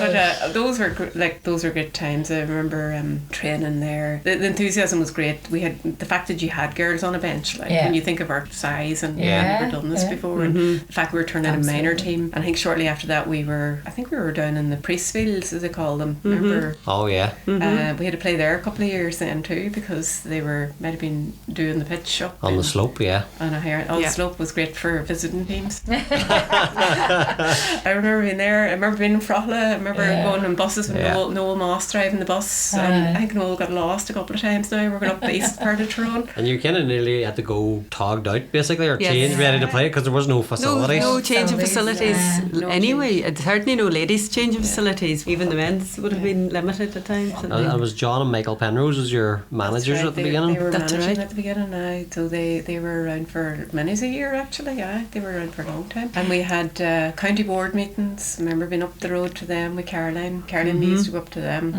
and we had player what do we call them, transfers and challenges. That's their officially called. Because there was an Ona Lynch, wasn't it? Used to That's right. Yes. Yeah, with some I know there's a few other girls kind of with Aghyaran roots as well, and we had a few what would you call them, forays into kind of making sure they could, the parish rule and all that kind of play, and they were playing. So I remember writing appeals letters and those when I should have been studying for my A levels. Now, to be fair, you had a teacher who was very good at helping you with those things, I think, didn't you, in the convent? I remember giving one to Deirdre Bradley to read one time. I'd written it and he read it and he says, look, I think I was going to appeal to an Ulster Council for a player at the time because the county board had said we couldn't have the player. We wrote the appeals letter and Deirdre Bradley read it and he goes, look, I think that's as well as you can write it, but I don't know if you're going to get it. And we got it. Right. We got over the line, but unfortunately probably should have been focusing on my grades, not on that. Look, Aghyaran now has a thriving ladies Gaelic football scene now, so don't underestimate. They were great, and they made some great contacts and friends and people who would have come down to the 25th anniversary. I remember Rosemary Carson, who was up in the Oma Club, and she worked in the tax office, motor tax office in Oma, and used to go down to school lunchtime with registration forms to her. She was the registrar.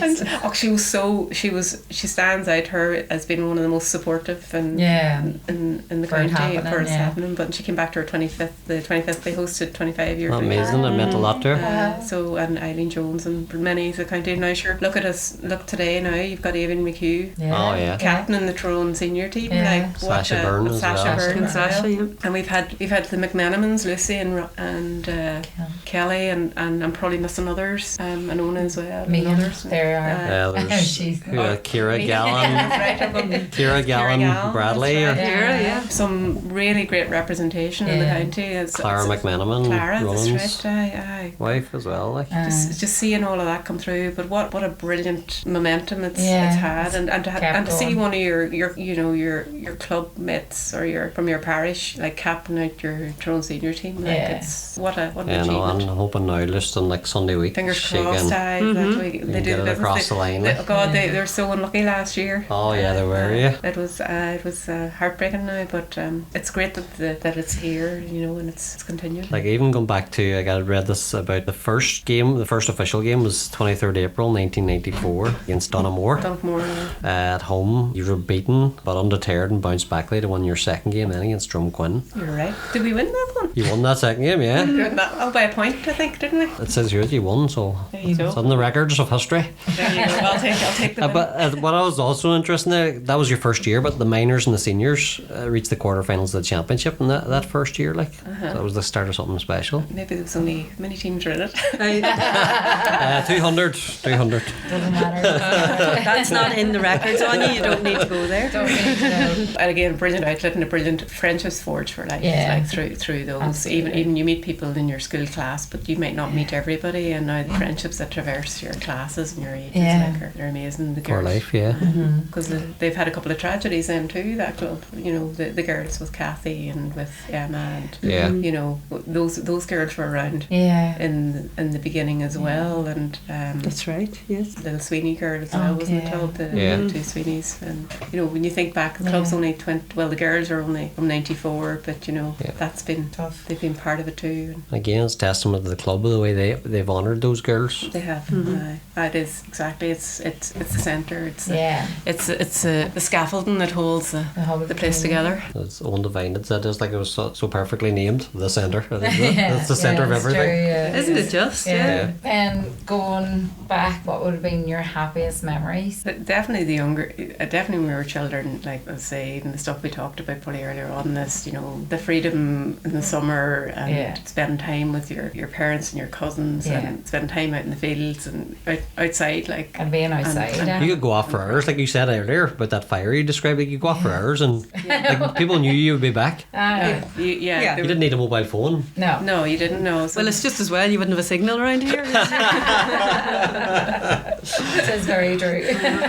But the very simple things, right? That kind of stick with you. Those types of spend time with your cousins and your friends, and knowing you had that safety net. Like there was never an adult that far away. Like, but exactly, you weren't under a microscope, like kind of very close herding, but you just felt kind of held, nearly by the place and the whatever, the sense of family and community and all of that. Well, it was home and you felt safe home. It's Exactly. And it wasn't just your house was home, the whole community is home. Exactly. I mind, God, so many kind of memories, and all, the childhood memories, because you just know nothing, like, which is a great way to be. And all you know is what's in front of you or what you're doing any given day. Like, I'm thinking of summers, and even they're over in the picture up on the hill here at the school playing football, and with whoever happens to be about, whoever was in your house or our house, or whoever like was the around. hills and the cars and all, like, and curlies. Exactly, like, some massive games out there. That's right.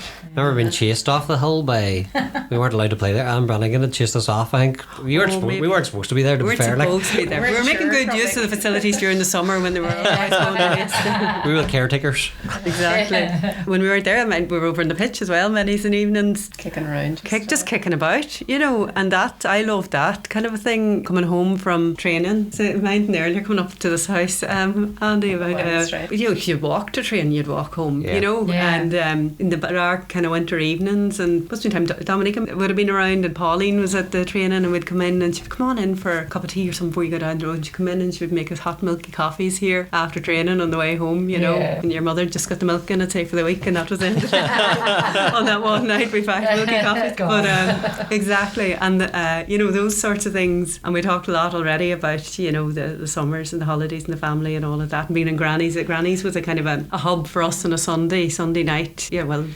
Lived about it half the time, but Sunday night was, you'd get shaped up, you'd head up to Granny's, and Mummy would bring the buns or the bread or whatever she'd baked that day or that weekend, and all of them would, all aunties would, but it was just a big gathering. One big Cayley, and a bit of television thrown in there. Like Glenroe was a staple, you couldn't talk during Glenroe. And there's always a priest about, so Father Andy and Father Eugene be home as well, and there's always a mass, mass on a Sunday night, so that took a good 10 minutes before Glenroe for the cattle to get on, fastest mass. I always remember the Angelus coming on. Do you remember that? Before the news, yes. so like it was like you were not allowed to speak. And I'd say actually we've probably a claim to fame in that now. I would say I must have been the youngest altar server, female altar server in Aghyaran, because we were serving mass and grannies long before they ever had female altar servers in the chapel. You were dying to get. Claire might have beat you. I don't know now. She mightn't have been allowed to hold the wine now until. They trusted you. Yes, you used to be mad to be involved, to do something, to kind of get to pour the thing in or to whatever it was. So, and you were always very welcome to do it. Now I have to say, there was all help was taken. You had even got to do a reading all the time. Well, like on the flip side of that, what's been the greatest challenges you've faced over the years? We've touched on some of them. Like you've went through a lot of hardships, losing both your mum and your dad at an early age. Like I'd say that's probably exactly it. You've kind of hit the nail on the head there.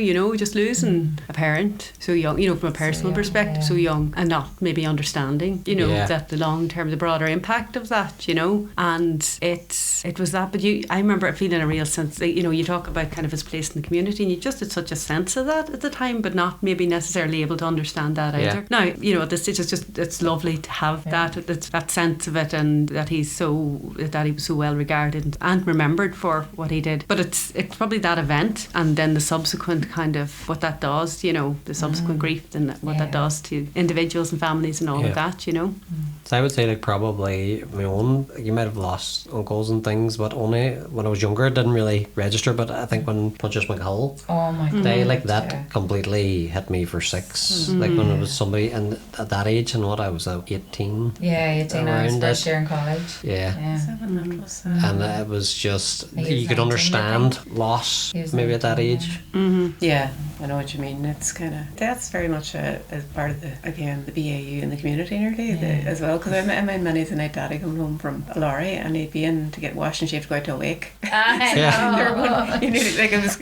were kind of used to that. These things happen kind of thing in kind of in the community. But I think that's somewhere the best stories are told at wakes. But isn't that the great thing about it? It's part of that community thread again. It's that part of that kind of whatever it is that holds like the family together. When it happens, it holds the community together. And as you say, you get the best stories. So ring your mics. I think you're right though. You know, when you talk about death and grief and things, it manifests probably differently from when you're a young child to when you're older, and you're seeing maybe your peers or you know, I think everybody's probably been exposed to that at this point, like absolutely. and I think it's you know, as you're growing up, when you look back, you wonder, how did that, with those sliding doors moments, how does that change your trajectory, or how does that change how you develop as a person, or look, is there challenges? I suppose like everybody's got challenges. This is the other thing too, right? Everybody's got their own. Everybody's got their own. Nobody's unique in that regard. We're not unique in that regard. Others certainly not. Others have long lasting. Oh yeah. Challenges, That's what they always say. Like, everybody's pushing their own boulder up a hill.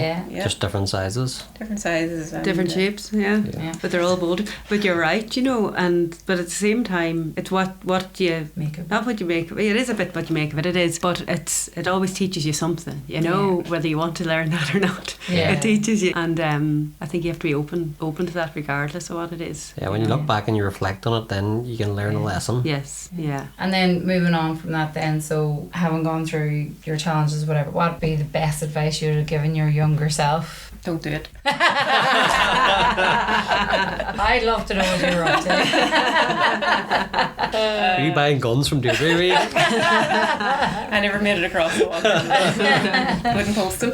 I don't know. Probably do it. Actually, is probably the best advice, because I suppose, and that's all. Everybody's individual and that kind of thing. But do travel. Don't let fear hold you back. Probably, and probably, you know, depending what type of person, you know, an individual is, that can actually impact on how you make decisions and move forward. So I'd probably say to myself, just do travel, do step out of your comfort zone more and do more things. Life will come around again. The excitement's in the unknowns, really. Absolutely. And embrace that, you know. And I think, you know, you said something about fear. Don't fear it. Like, I think a lot of what we do is driven by, you know, what we don't want to happen, but do things because you want them to happen. You know, don't shrink from it. The other thing I would say is, most of the time when you're stressing about, are you enough? Are you doing enough? Are you good enough? You're doing a far better job than you think you are. So that's very just true. try and remember that, and don't let that nonsense get in the way of getting on with Get out of your own way. Get out of your own way. That's the way to say it. There's a book in that, Andy. Well, who would you say has been the greatest influence on your life? God, I think everybody you meet has an influence in your life in some way or another. Like, they really do. And maybe the people you spend the most time with, by virtue of the fact you spend the time with them, have the greatest influence on your life. But and I can't look past. I can't look past my immediate family. You know, Daddy almost more as the legend than, because I knew him for such a short time. But that really, his kind of values and his dedication. You know, all the things you've described about him, Andy. There, you know, would definitely kind of make me ambitious for being a good person. You know, a person like that. But my mother and her resilience and her determination, and just not stopping, keeping going, keeping the show on the road. And I would have to also say, because there's 50 quid in it for me, Áine. and even after she soaked you with water. Yeah. And their siblings. No, but I would say that and it is Áine and Britt, like, my siblings have had a massive impact on me and who I am and my life. We are definitely very close, I would say, and I'd say that's forged from a lot of our shared experiences when we were young as well, and it's something you kind of then take for granted. So only again when you grow up and you reflect on, you know, the way life can go, you kind of get an appreciation for it. But yeah, there's I feel very fortunate to have the influence I have on my life now. You stole my answer. It's a shared answer. It's a kind of a shared answer. It is a shared answer for sure. I think there's definitely, as Deirdre said, shared experiences, and there's certainly a lot of protective kind of, what's the word? A sense of protectiveness of each other, right? And kind of looking out for each other. And also, like, as you say, like, I think nearly everybody you meet, even today, even, you know, my mommy, daddy, aunts, uncles, Brendan, who's had to forge the way after daddy died a bit as well, and kind of supporting mommy, and kind of, he was the only boy in the house then. And back in the 80s, you're still gender roles nearly back then, you know. So he had a lot on his shoulders, I think, and how he drove forward, and he always had his arms around us, really, despite the fact just in headlocks.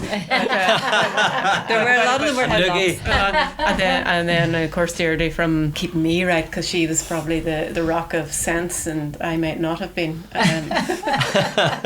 So Deirdre's looking perplexed. A lot of things, like, if you want to be like someone, who do you want to be like then? and she definitely would be up there for me. And from everyone I meet, from people my friends that I've made over the years, sitting even across from you two today, even from people I used to work with, doing my summer jobs in, people who've always looked out for me. There's always something you look at in them and say, I would like to have that about me that you have about you. So I would like to think I could have that piece of you in my character, or something to aspire to. You absorb the best out of people. There's something in everybody, or a lot of people who you have a lot of closeness to, and a lot of people even who you just meet. There's things you admire about them in your personal life, but even in your professional life too. True. Sometimes you think, God, I wish I could articulate that like that. I wish I could maintain that measured kind of temperament, or whatever it might be. There's something in everyone who will influence how you want to show up next time. Very true, actually. Yeah, that's a brilliant answer. That's a good answer. Yeah. If you could recommend a book, a TV show, or a movie, what would it be and why? I was thinking about this now, and I like reading.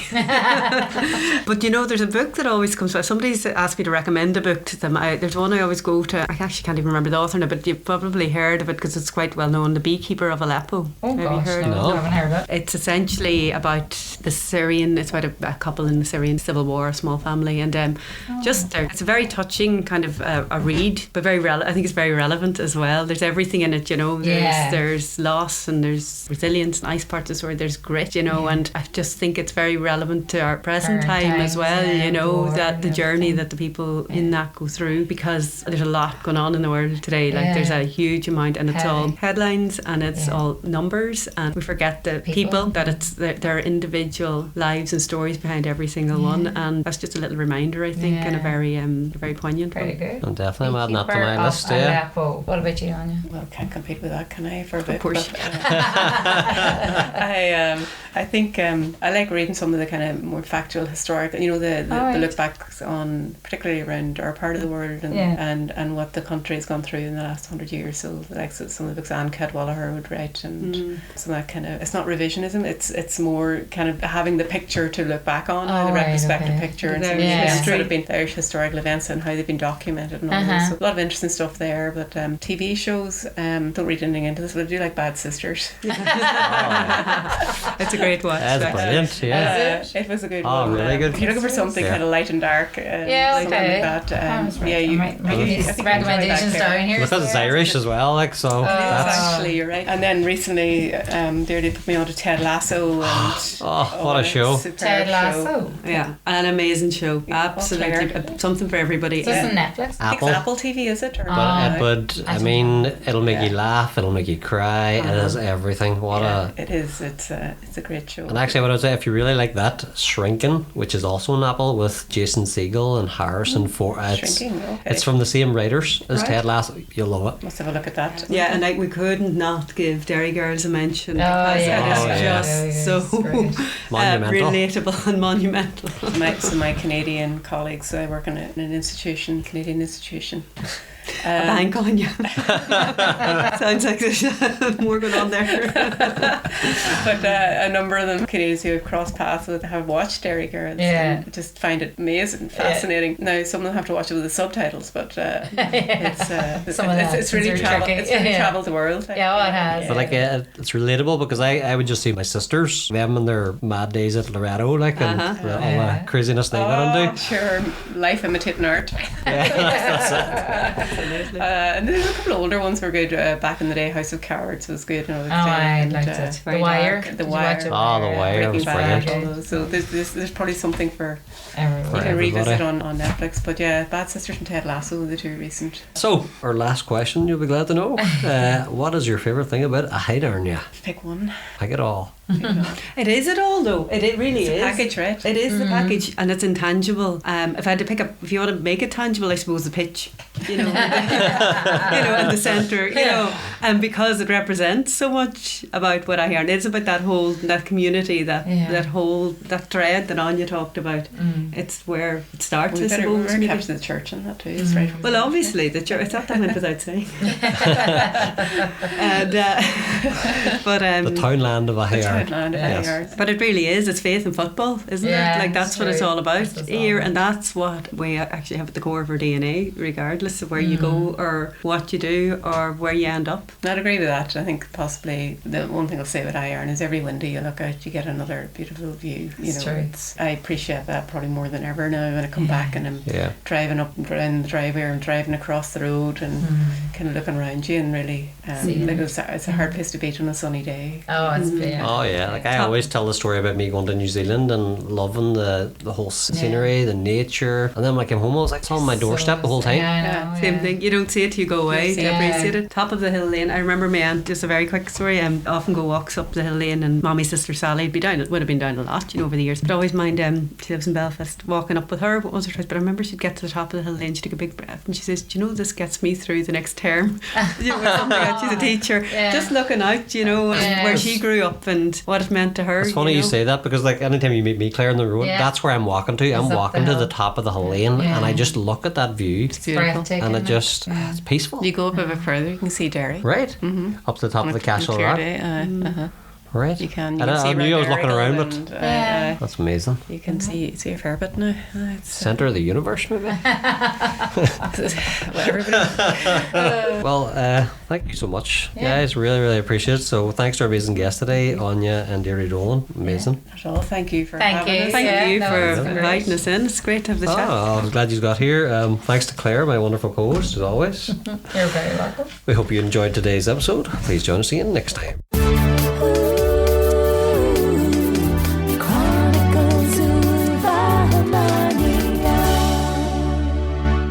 Well, folks, today we have an extra special guest, a man who played for Tyrone against Donegal on that very blustery Easter Monday way back in 1990, when the pitch was rededicated the Michael Dolan Memorial Park. A man who is arguably one of the greatest GAA footballers of all time. But if you're from Tyrone, it's not an argument, it's a fact. It's the legend that is Peter Canavan. And he's here today to read a very special poem.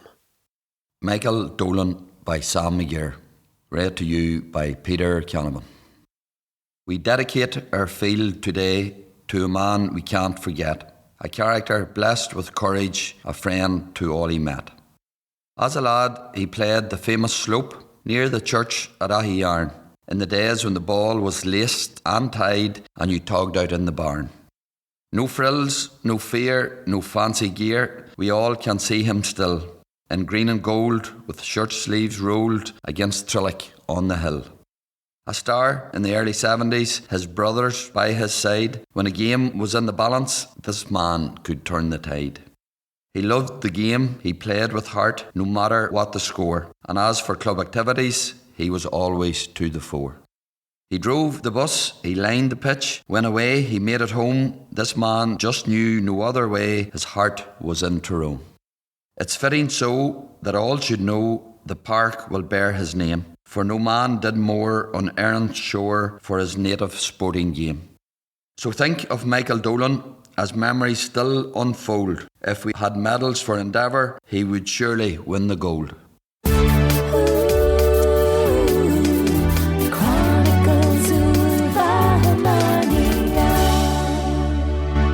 Well, folks, playing us out this week with their harmonious and melodious vocals, it's the Score Ladies Ballad Group, aka Shauna McHugh, Michaela Coyle, Katrina Brown, and the legend that is Anne McNamee. Enjoy.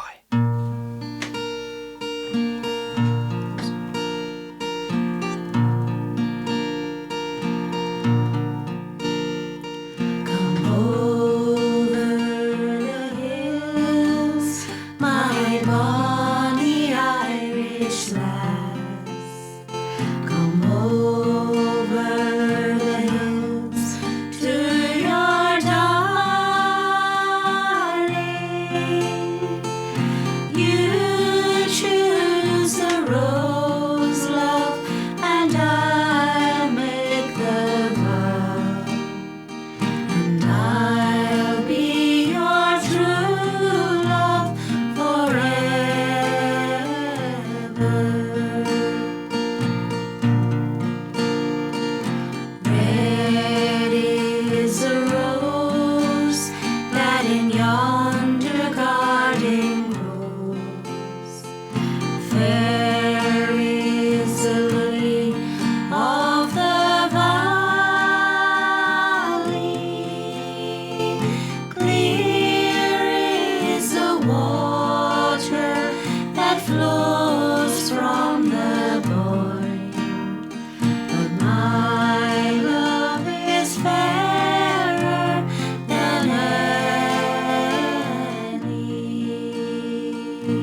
green woods that we strayed.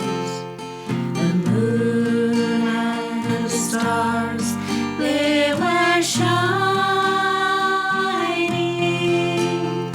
The moon shone its rays on her locks of golden hair, and she swore she'd be my love forever.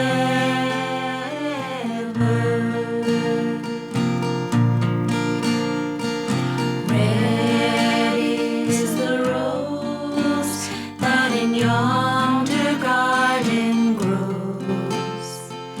Fair is the lily of the valley. Clear is the water that flows from the Boyne. But my love is fairer than any.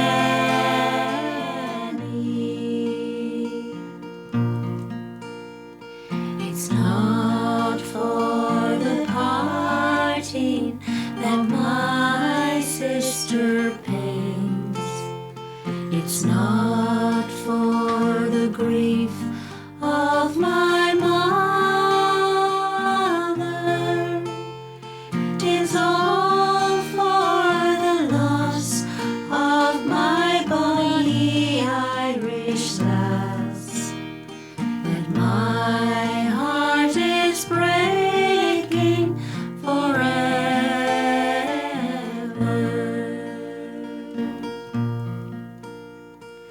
Red is the rose that in yonder garden grows.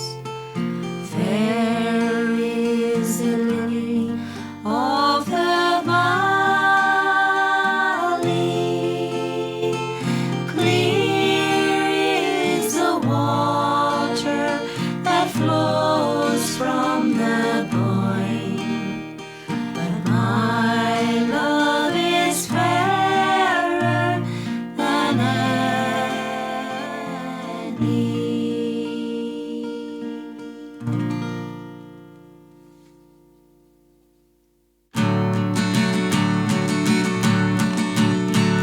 In a neat little town they call Belfast, apprentice to trade I was bound.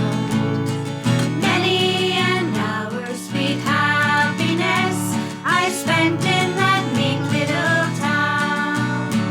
As sad misfortune came over me, which caused me to stray from the land, far away from my friends and relations, betrayed by the black velvet band. Her eyes, they shone like diamonds. I thought her the queen of the land, and her hair hung over her shoulders, tied up with a black velvet band. So come all you jolly young fellows, a warning take by me. When you are out on the town, me lads, beware of them pretty collies. For they'll feed you with strong drink, more yet, till you are unable to stand.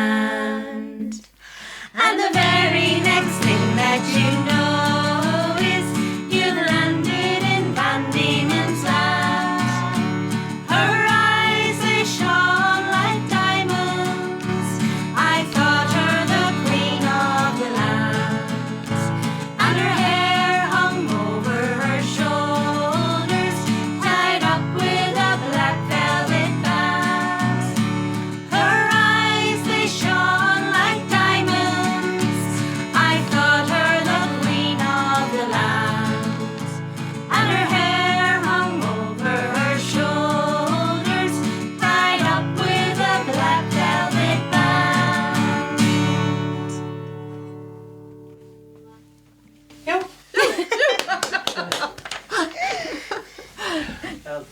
To AghyNarnia and beyond.